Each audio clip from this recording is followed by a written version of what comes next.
안녕하십니까. 지난 시간에 우리는 고전주의와 낭만주의를 대비시키면서 낭만주의의 정신이 뭔가를 좀 더 깊게 얘기해 봤습니다. 낭만주의는 처절하게 현실과 대면하는 것이다 라고 말씀드렸는데요. 현실과 처절하게 대면하게 된 예술은 점점 더 아름다움보다는 추에 가까운, 그래서 우리에게 충격을 주는 그런 방식으로 예술이 발전한다고 말씀드렸잖아요.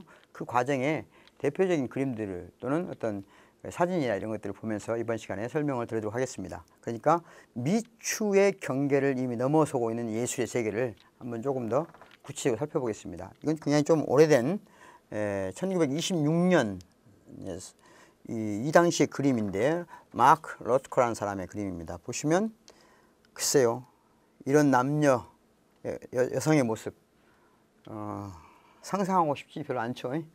그렇지만 여기 여인의 눈빛이나 이런 얼굴 표상에서부터 몸의 균형 이런 걸 잘 보시면, 그렇지만 사실은 어느 부분에서는 우리가 만날 수 있는 대부분의 현실, 또 그들이 이들이 겪어야 하는 어떤 또 이들이 대면해야 되는 현실까지가 다 여러 가지 의미를, 생각을 우리한테 회피하고 싶은 감정은 주지만 그렇지만 회피할 수 없는 어떤 현실을 보여준다고 볼 수 있겠죠. 아무래도 현대 회화 중에서 예술이 추해졌다, 더 이상 아름답지 않다라고 할 때 가장 많이 이야기되는 화가가 바로 프란시스 베이컨입니다. 보시면 고깃덩어리와 인물 보십시오. 고깃덩어리. 제가 언젠가 그런 얘기 했죠. 우리가 식탁에 우리가 향유하는 식탁의 평화는 도살장에서 감춰진 도살장이 없이는 불가능하다. 그렇다면 처절하게 현실과 직면한다는 것은 도살장에서의 모습을 봐야 되겠죠. 이 프란시스 베이컨의 그림을 잘 보십시오. 여기 안에 인물도 자세히 보시면 우리가 무엇에 휩싸여서 무엇이 감춰진 채로 우리의 삶이 영위되는가를 많은 생각을 하게 하는 그런 그림이겠죠. 본인의 자화상을 이렇게 그렸습니다. 여러분들은 지금 여러분 사진 속에 있는 셀카를 보시면 다 자기가 원하는 자기를 만들어내잖아요. 그러니까 아까 말한 대로 고전적인 의미에서처럼 뭔가 빛의 각도를 살짝 이렇게 띄워야지고 뭔가 이렇게 그 빛을 이용해서 자기가 원하는 모습으로, 실제 그렇게 아닌데 뭔가 그 뽀샵을 통해서도 더군다나 또 막 예쁘게 만들잖아요. 그렇게 우리는 자화상을 원하는데, 예술가들은 자기의 뒤틀린 심상, 찌그러져가는 어떤 고통의 세계, 이런 것들이 실제 자기 모습이다. 자기의 진정한 모습을 이렇게 예술가는 그린 거죠. 우리가 도달하기 어려운 세계죠. 이 프란시스 베이컨의 그림 중에 자주 등장하는 조지 다이어라는 여자입니다. 조지 다이어는 애인이죠, 애인. 근데 이 예술가는 1964년에 조지 다이어를 만났는데, 프란시스 베이컨이. 그래서 그때 당시에 조지 다이어는 거리의 불황자이자 좀도둑이었습니다. 그런 여인을 만난 거예요. 아까 지난번에 그랬죠. 진정한 사랑, 낭만적 사랑이라는 게 뭔지를 한번 보여주는 대목인데, 좀도둑이었던 그 여인과 애인이 되고, 또 그래서 자기한테 일종의 모델이 됩니다. 화가의 모델이 되고, 애인이자 모델이자 뮤즈가 된 거죠. 요정이 된 거죠. 음악처럼 시처럼 그런 사랑하는 여인이 된다는 거죠. 글쎄요. 그런 여인인데 안타깝게도 7년간의 사랑을 마치고 자살했습니다. 자살한 뒤에 그려진 그림이에요. 뭔가 글쎄요. 아무래도 프란시스 베이컨이 이렇게 지금 보기에는 언뜻 보면 흉물스럽게 보일 수도 있지만, 프란시스 베이컨이 생각하는 가장 애정어린 눈빛으로 그렸다고 저는 생각해요. 뭔가 보면 알겠지만 알 수 없는 비탄과 슬픔이 잠겨져 있는 거죠. 그걸 모르고 사랑을 말한다.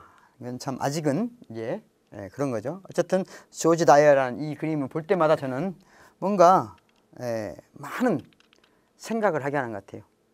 내 삶의 깊이도 여기서 보면 아직 얇게 느껴지고, 그래서 내가 앞으로 경험해야 될 비탄과 슬픔과 때로는 운명적인 어떤 처절함이 아직 나를 많이 기다리고 있구나, 또는 많이 기다리고 있다기보다는 또 내 가까이에 있구나라고 하는 것을 느끼게 하는 그런 그림인 것 같습니다.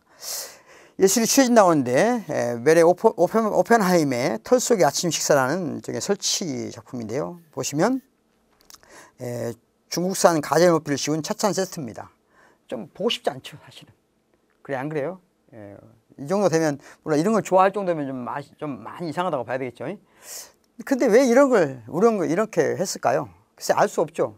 작가의 마음이 알 수 없지만, 저는 그런 말씀을 드리고 싶어요. 뭐냐면, 저는 이 그림을 이 설치를 볼 때마다 느끼는 것은, 내가 먹는 이 커피 속에 얼마나 많은 죽음이 내재되어 있는가, 얼마나 많은 꾸며진 어떤 것들이, 가식들이 숨겨져 있는가를 아주 솜털처럼 이렇게 막 하는 건데, 저는 또 제가 약간 심리적 알레르기가 있는데, 어린 시절에 홍역을 앓은 것이 있어가지고, 어떤 작은 어떤 미세한 것들이 막 뭉쳐진 걸 보면 지금도 막 머리가 지금 굉장히 막 뭐라고 하죠? 막 확 이거 솟는 것을 막 섬뜩하다고 하죠. 막 머리가 쫙 솟는데 이게 잘 못 봅니다. 그래서 저는 이런 것을. 그래서 하여튼 이분은 꼭 제가 한번 소개해드리고 싶은 사진 작가입니다. 폴 스트랜드라는 작가예요. 사진 작가. 이 사진도 이제 또 다른 예술의 한 형식이거든요. 그래서 아까 그랬죠. 지난 시간에 그랬죠. 사진이 등장하면서 회화의 세계가 전면적으로 새롭게 변화되거든요. 근데 이 사진의 역사에서 꼭 여러분이 기억했으면 하는 한 사람 이름이 있다면 폴 스트랜드라는 작가입니다. 제목은 보시는 것처럼 이 제목이 불리는 데고 1916년에 이런 사진을 찍었다는 건 대단한 거예요, 사실. 그 당시 사진 작가들에게 어떤 그 당시의 토대로 보면 아직도 이 나라에 사진을 좋아하는 사진의 작가가 되고 싶은 무수히 많은 사람들이 강으로 들판으로 예쁜 장면을 찍고 다닙니다. 현실을 도피해서. 그런데 1916년에 어떤 폴 스트랜드라는 작가는 이와 같은 사진을 찍었어요. 이 사진을 여러분 보고 있을 수 있겠습니까? 직면할 수 있겠습니까? 자, 그런 폴 스트랜드는 뉴욕의 시민들과 그 밖에 여러 뉴욕의 당시 장소들을 찍었고, 특히 이 경우 한쪽 눈이 보이지 않는 여인이죠. 한쪽 눈이 보이지 않는 일종의 거지 여자입니다. 거지이고, 또는 그렇지만 한쪽 눈은 뭔가 끼어서 불투명하죠. 한쪽 눈은 보이지 않지만 여기는 뭔가 지금 자세히 안 보시겠지만 자세히 보시면 약간 녹내장이나 백내장처럼 뭐가 끼어 있어요. 불투명하고. 그래서 다른 한쪽은 날카로우면서 경계를 눈치하고 있다. 그러니까 보이지 않는 한쪽 눈은 뭔가 이렇게 끼어 있고, 여기는 지금 눈빛이 지금 여기를 보지 않고 저쪽 어딘가를 보고 있잖아요. 저쪽 어딘가를 보고 있다는 것은 지금 뭔가를 경계하고 있다는, 뭔가를 경계하고 있는 어떤 그런 느낌. 그런데 뭐가 써있어요? 이게 장미입니다. 언어가 어떤 메시지와 함께 어떤 의미를 강력하게 부여하는 거죠. 이 그림을 보고 있으면 참으로 많은 생각을 하게 합니다. 왜 하필 불린드란 말이 왜 달았을까요? 당시에는 이게 달고 다녀야 되는 거죠.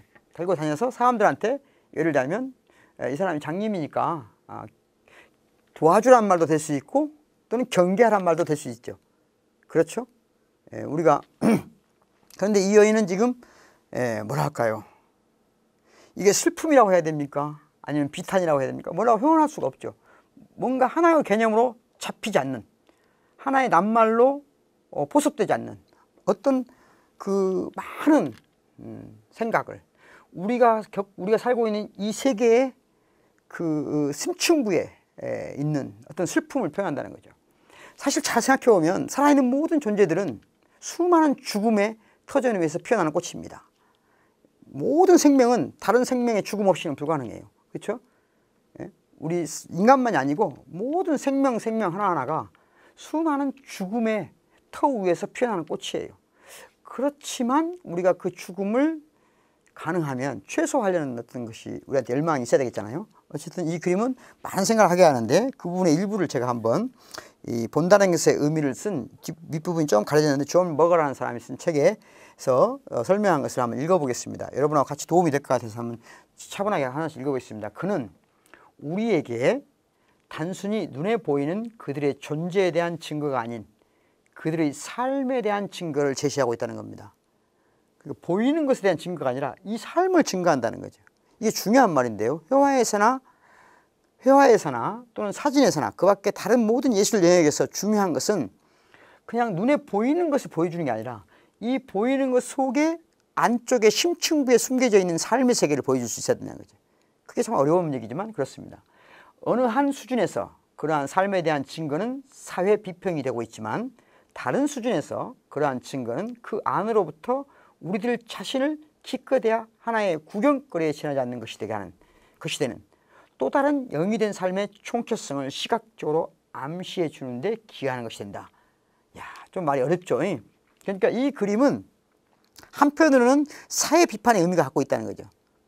그렇죠? 사회 비판의 의미를 갖고 있지만 단순히 사회 비판이 아니고 우리들 자신이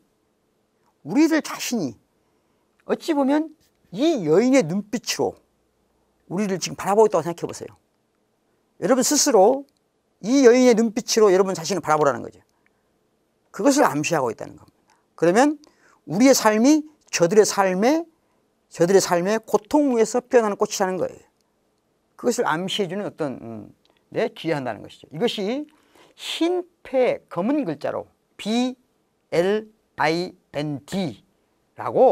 쓰여진 것이 왜 그 말을 장님이라고 읽는 것 이상의 의미를 지니게 되는지 그 이유를 설명한다는 것입니다. 이게 그냥 장님이다 라고 하는 게 아니고 또박또박 BLIND라고 우리가 그를 명명할 때 그는 우리에게 뭘 신문하고 있는지를 물어보라는 거죠. 그래서 그 사진이 우리 앞에 그대로 있는 동안은 우리는 결코 그 글자들을 읽혀지는 그대로 받아들일 수가 없는 것이라는 겁니다. 그러니까 그냥 읽혀진 대로 장님이구나. 그냥 장님이구나. 예를 들어 저를 보고 선생이구나. 이건 어떤 이 낱말이 가지고 있는 어떤 보통 명사로서의 지시 대상이 아니라는 거죠. 이 낱말은 우리가 그녀에게 붙인 이름이, 그녀에게 붙인 그 이름은 어찌 보면 그녀가 눈이 먼 걸까요? 우리가 그녀에게 눈이 멀었다는 편말을 붙이는 우리의 눈이 먼 걸까요? 이런 것들을 생각하게 해주는, 그래서 삶의 깊이를 심층으로 들어가서 증거해주는 바로 그것이 예술이고 그것이 현대예술입니다. 그냥 예쁜 꽃 사진 찍어놓고 이게 예술이다 하는 세계가 아니라는 거죠. 무슨 말인지 알겠죠? 그래서 여러분이 꼭 이 그림, 이 사진뿐만 아니라 많은 큰 위대한 사진을 찍은 폴 스틀랜드라는 사진작가를 꼭 기억해 두시기 바라겠습니다. 조금은 이제 다른 쪽으로 넘어가 보겠습니다. 우리 서양 얘기를 많이 했는데 우리 중국 또는 한국 이 역사에서 예술이 조금은 아름다운 세계를 그냥 그리는 게 아니고 뭔가 현실적인 것으로 나아가기 시작한 그 그림의 출발점이 한국에 누가 있다고 그랬죠? 제가 한국 회화사에서 반드시 기억해야 될 이름이 있다고 그랬죠? 공제 윤두서라는 분을 말씀드렸죠? 그래서 나무를 캔 여인들에 대한 그림도 얘기했고 자화상도 얘기했어요.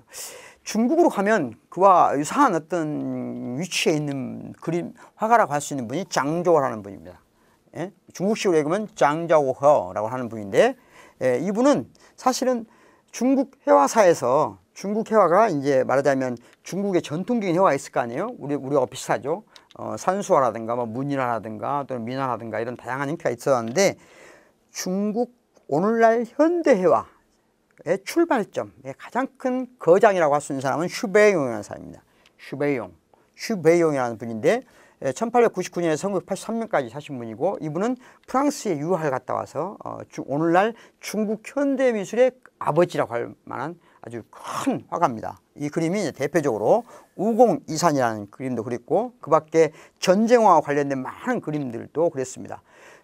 오늘도 어떤 사람들은 슈베이용이 아직 슈베이용을 중국 미술 극복하지 못했다라고 할 정도로 큰 인물이에요. 물론 그렇게까지 말할 것은 단정적으로 말할 것은 아니라고 봅니다. 어쨌든 슈베이용이라는 분이 여러 제자를 뒀는데 그 중에 정말 동네의 불황과 같은 아무런 집안의 가정의 어떤 지원도 뭣도 없어서 거리를 떠돌던 한 재능 있는 화가를 제자로 받아들여요.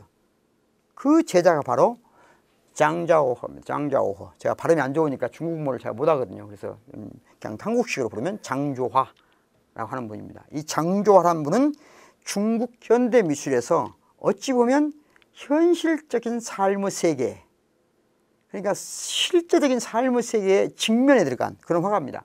그건 왜 그러냐면 그가 실제로 그런 세계에 처절하게 살았기 때문이에요. 부자인 사람, 안락한 방식으로만 산 사람들은 뭘 모르냐면요, 가난한 자들이 불행할 거라고 생각해요.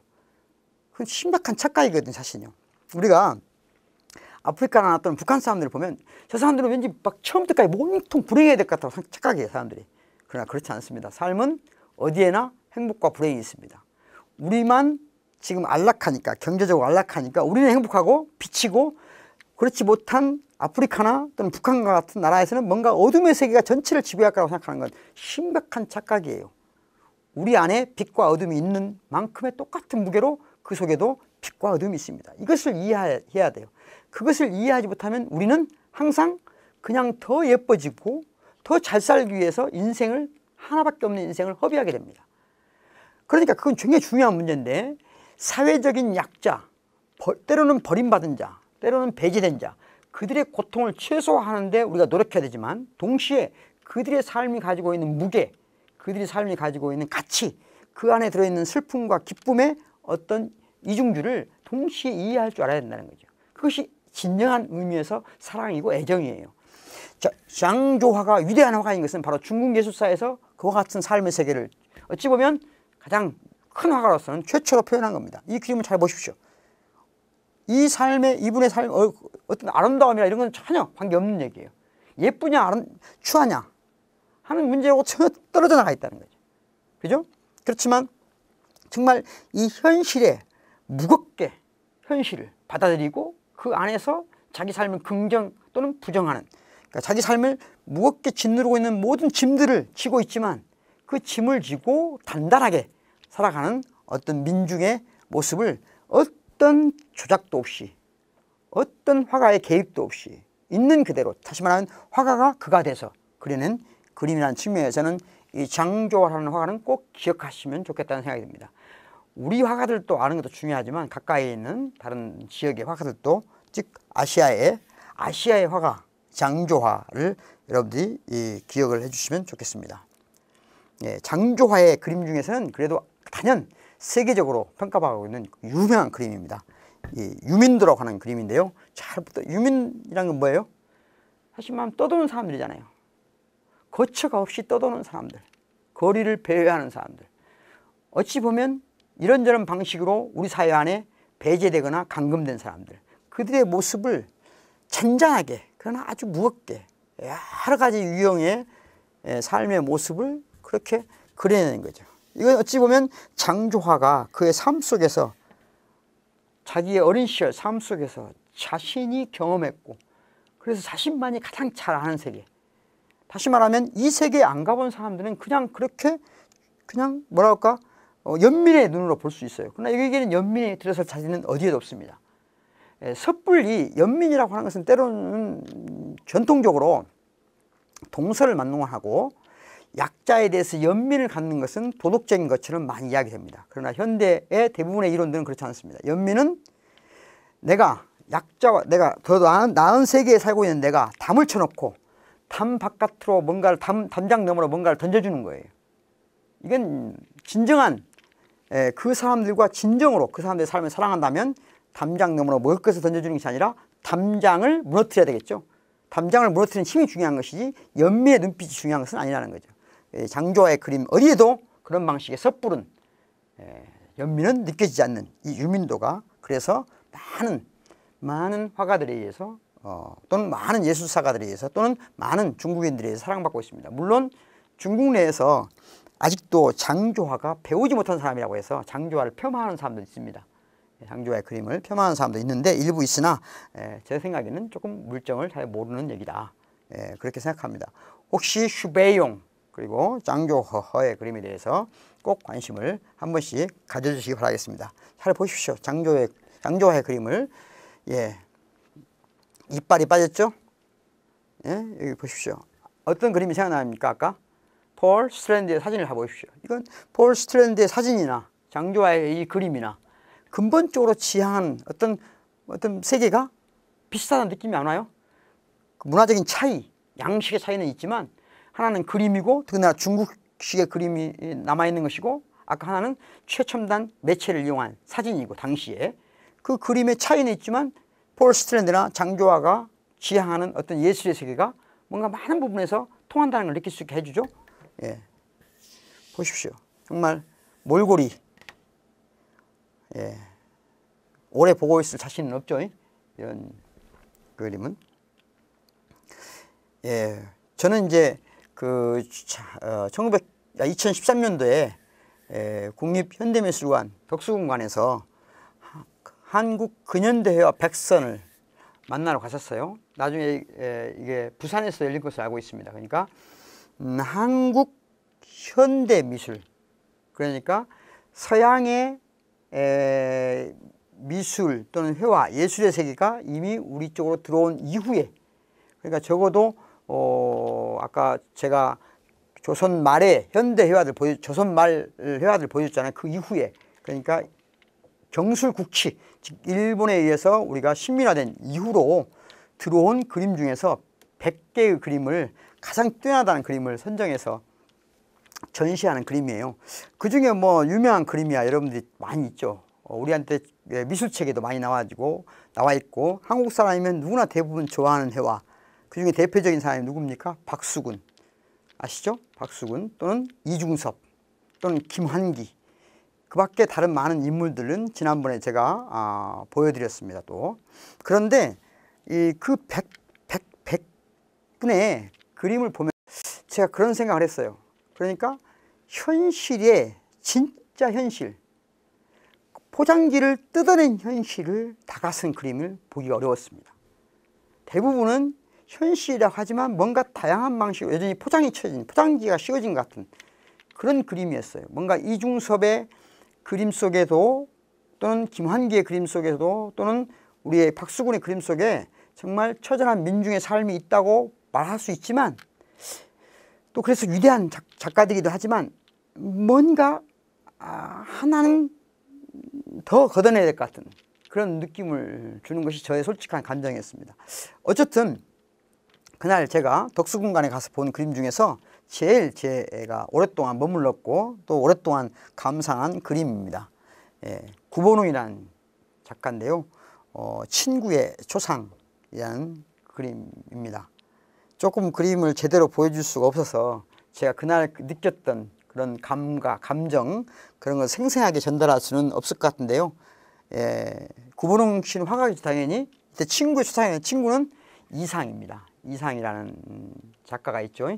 이상에 대해서도 여러분이 꼭 한번 기회 되시면 글을 읽어보시면 현대문학에서 꼭 거쳐가야 될, 그래서 혹시 여러분은 알지 모르지만 우리 국내에서 대한민국에서 문학으로 가장 높이 평가받는 상이 이상문학상입니다.